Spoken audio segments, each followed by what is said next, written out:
Suzuki adalah merek yang sudah membangun beberapa sepeda motor paling ikonik yang pernah kita lihat, yang mana model-model seperti GSX-R 750 dan 1000 adalah motor siap pakai terbaik yang pernah dibuat. Selain itu, kalau model DR dan DRZ menjadi mesin paling handal dan tahan lama yang pernah diciptakan manusia. Kemudian Suzuki juga merupakan perusahaan dengan sejarah kejuaraannya, di mana mereka udah membuat beberapa mesin balap tercanggih yang kebanyakan pernah dikemudikan sama pembalap terhebat dalam sejarah. Nah, itu bisa kita bilang sebagai sisi terangnya Suzuki, tetapi Suzuki juga punya sisi gelapnya. Kenapa kita sebut sisi gelapnya dan apa aja sisi gelapnya? Yaitu karena ketidaktanggung-jawaban dan kurangnya kehati-hatian membuat mereka membuat sepeda motor yang berbahaya. Dan kalian bakal melihat mulai dari desainnya yang cukup buruk, kemudian tindakan pemotongan biaya, penelitian dan pengembangan yang terbatas, dan kurangnya kewaspadaan untuk menyelesaikan masalah yang diketahui membuat Suzuki dihantui bayang-bayang sisi gelapnya sepanjang sejarahnya. Kemudian salah satu bencana paling jelas dan terdokumentasi dengan baik dalam sejarah Suzuki adalah TM400 Cyclone di pertengahan tahun 70-an, dan karena motor ini udah banyak didokumentasikan secara online, maka ini bukan cuma jadi sepeda motor paling berbahaya sepanjang masa, tetapi TM400 Cyclone juga jadi sepeda motor terburuk yang pernah dibuat oleh Suzuki. Namun untuk motor ini nanti kita bakal bahas di akhir video karena motor ini yang paling parah. Kemudian selain motor tersebut, ada motor lain Suzuki yang gagal tapi tetap ikonik seperti model TL1000 dari tahun 98 hingga 2003 dan TL1000R. Ini adalah kasus klasik karena ambisi berlebihan yang digabungkan sama jumlah yang besar dari opsi Daisy. Itu karena TL1000 dibuat untuk menantang Ducati 916 yang sangat populer, di mana penerusnya 996 mendominasi dunia superbike pada akhir 90-an. Kemudian saat itu Suzuki juga jadi tim balap yang sukses dan mereka telah memenangkan kejuaraan di seri bergengsi seperti balap Grand Prix, dan mereka juga sukses di seri balap domestik dengan GSX-R 750-nya. Tetapi Suzuki ingin motor V-twin 1000cc yang kompetitif untuk bersaing dengan Ducati 916 dan 996. Jadi Suzuki berusaha buat membangun unicorn dari sepeda motor sport dengan desain yang terinspirasi dari Italia yang bisa bersaing dengan tampilan eksotis Ducati. Tetapi karena banyak teknologi dan lebih banyak daya yang akan digunakan, maka Suzuki ingin menjual motor tersebut dengan sebagian kecil teknologi yang ada. Yang berarti mereka berhasil membuat motor dengan tampilan yang cukup menarik dan harga yang bagus, tetapi cuma sampai itu aja. Karena pertama-tama, TL menjadi salah satu motor yang memiliki desain rangka terburuk dalam era modern. Dan Suzuki juga membuat kesalahan kritis ketika mengembangkan TL, karena tujuannya untuk menjaga jarak sumbu roda pendek agar memiliki penanganan yang responsif, namun kemudian mereka sadar kalau mesin yang mereka desain terlalu panjang, yang mana ini tentu aja akan membuat rangkai yang mereka rancang untuk menggunakan sok belakang konvensional nggak bisa dilakukan. Tapi bukannya merevisi desain rangka buat menampung sok belakang yang konvensional, mereka malah memutuskan membuat sok belakang khusus untuk menyesuaikan rangka tersebut. Dan itu karena upaya untuk menghemat ruang, dan mereka juga menggunakan rotary damper, dan itu adalah teknologi yang dipinjam dari Formula One saat itu. Tetapi faktanya adalah sepeda motor berbeda jauh dengan mobil, dan rotary dampers itu sangat rumit, mungkin terlalu rumit buat dijelaskan secara rinci. Tetapi sederhananya, rotary damper seperti versi injeksi bahan bakar dari suspensi. Jadi yang dilakukan Suzuki adalah memisahkan pegas dan damper menjadi dua unit terpisah. Kemudian pegasnya ditempatkan di sisi kanan motor, lalu rotary style damper ditempatkan di sisi kiri motor, dan damper untuk shock tersebut bakal disediakan menggunakan swing arm. Nah, desain swing arm ini yang bermasalah sejak awal. Kenapa? Ya ini karena banyak model yang nggak bisa mengirimkan cukup minyak ke shock, dan itu membuatnya nggak konsisten. Dan unit ini juga rentan terhadap pemanasan berlebihan yang dengan cepat bakal mempengaruhi viskositas minyak. Yang lebih parahnya lagi, motor ini memiliki suspensi belakangnya yang tidak pernah terasa sama. Dan jika panas suhunya tinggi, mungkin itu nggak bakal berfungsi sama sekali. Dan itu tidak baik bagi pengendara sepeda motor. Selain itu, rangkanya juga lemah dan swing armnya seringkali retak atau patah. Walaupun mereka menemukan beberapa solusi di pasar sekunder, tetapi masih belum cukup buat mengatasi desain rangkanya yang buruk.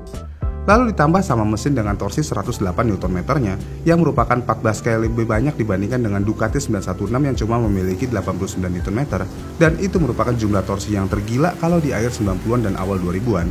Kita bisa bilang kalau motor ini merupakan bencana mutlak dan banyak menyebabkan kecelakaan. Bahkan begitu banyak sampai motor ini sulit mendapatkan asuransi kala itu. Kemudian ada kasus lain di mana Suzuki menciptakan bencana juga. Jadi pada saat itu GSX-R 750 yang lebih kecil, dan ini sebenarnya motor buat pembalap muda yang bercita-cita menjadi pembalap. Konsep motor ini sebenarnya adalah dengan menggabungkan keseimbangan dengan kecepatan, maka motor ini memiliki rangka yang sangat baik. Jadi berdasarkan suksesan luar biasa dari 750, Suzuki berpikir kalau orang-orang pengen daya yang lebih banyak. Lalu Suzuki berusaha untuk membuat monster dan mereka berhasil membuat motor monster yaitu GSX-R 1100. Namun sayangnya GSX-R 1100 ini memiliki terlalu banyak tenaga untuk rangkanya. Karena GSX-R 1100 sangat kuat, maka rangka motor ini kadang-kadang dapat berubah bentuk di bawah tekanan ekstrim. Dan rangka ini juga punya fleksibilitas yang begitu besar sehingga saat pengereman mendadak, motor ini bakalan bergetar sangat keras.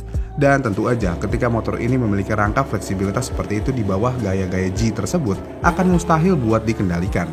Dan Suzuki mencoba buat mengatasi masalah ini, tetapi sekali lagi, mereka memilih jalan pintas yang murah.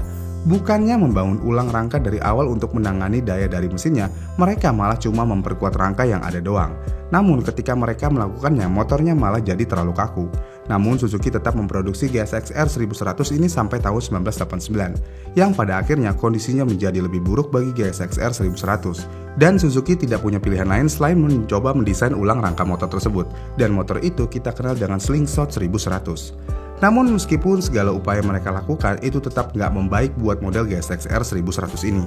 Dan tak lama setelah itu motor ini dilarang dari balapan Isle of Man TT setelah kecelakaan dan kematian dari pembalap tim Suzuki yaitu Phil Malor dan kecelakaan lain dengan Jamie Whitman. Lalu ketika Isle of Man menyebut motornya terlalu berbahaya, maka kalian tahu kalau itu nggak baik. Tapi untungnya Suzuki dalam kasus GSX-R 1100 ini belajar dari kesalahan mereka, dan mereka akhirnya menggantinya dengan model GSX-R 1000 pada tahun 2001 dan model-model berikutnya setelahnya. Dan motor-motor tersebut menjadi motor paling ikonik dan dominan yang pernah kita lihat dalam setiap era. Dan motor tersebut masih sangat populer dan relevan hingga hari ini. Namun walaupun demikian, Suzuki sekali lagi melakukan kesalahan tragis lain, yang mana Suzuki melakukan kesalahan ini pada motor model Viking 2007-2012. Jadi di akhir 2000-an, motor tanpa fairing atau street fighter jadi tren di mana permintaan untuk motor seperti ini sangat tinggi, sehingga setiap produsen terlibat dalam membuat motor ini. Kita bisa melihat kembali apa yang terjadi di tren kala itu. Ducati membangun street fighter, Triumph memiliki speed triple, dan KTM membuat Super Duke 990, lalu Aprilia memiliki Tuono, dan Kawasaki membuat Z1000. Tetapi Suzuki membuat Viking. Dengan demikian, Suzuki bukannya membuat motor tanpa fairing yang tajam, ringan, dan tangguh, mereka malah membuat Spruce Goose dari sepeda motor. Dan mereka memutuskan buat menyelipkan mesin Hayabusa mereka ke dalam rangka anehnya tersebut. Ya memang terlihat jelas kalau Viking ini cepat, tetapi gede banget, bahkan terlalu bongsor. Jadi apa yang membuatnya motor ini berbahaya? Nah, jelas kekuatannya sekali lagi berlebihan untuk penggunaannya di jalan raya. Karena Viking memiliki tenaga, tetapi geometrinya sangat keliru. Dan ini adalah motor yang berasa kayak kita yang dikendari motor, bukan sebaliknya. Namun sebenarnya ini bukanlah sepeda motor yang buruk, yang dimana penampilannya jadi hal yang subjektif. Dan jika kalian mencari roket tenaga lurus terbesar, terburuk, dan paling berani, maka mungkin motor ini pilihan kalian saat itu. Lalu kenapa ya saat semua membangun sepeda motor tanpa fairing yang ultra agresif, tetapi Suzuki malah membuat Viking? Padahal mereka punya sumber daya dan suku cadang yang cukup buat mengubah GSX-R 750 menjadi motor tanpa fairing atau naked. Atau bahkan mereka bisa aja mengubah GSX-R 1000 menjadi motor naked. Tetapi anehnya Suzuki malah memilih jalan ini, dan itulah yang mungkin bikin kita bingung. Nah, di awal sudah saya jelaskan sedikit mengenai motor paling parah yang pernah dibuat oleh Suzuki, yaitu Cyclone di awal 1970-an. Motor ini diciptakan oleh Suzuki karena di masa itu para produsen Jepang hadir di dalam balap motocross. Karena kebanyakan orang saat itu mengendarai Husqvarna, CZ, Maiko, dan sejenisnya. Dan motor Jepang cuma dianggap sebagai penawaran kelas 2 oleh para penggemar motocross. Tetapi semua itu berubah ketika Suzuki membangun RN71 dan muncul di panggung dengan pembalap Roger De Coster dan Joel Robert. Dan mereka mulai mendominasi kejuaraan motocross dunia dengan motor itu di era itu. Lalu kejuaraan motocross dunia saat itu sebenarnya sama seperti MotoGP hari ini. Dan itu adalah balapan dengan biaya tinggi dan taruhan yang tinggi.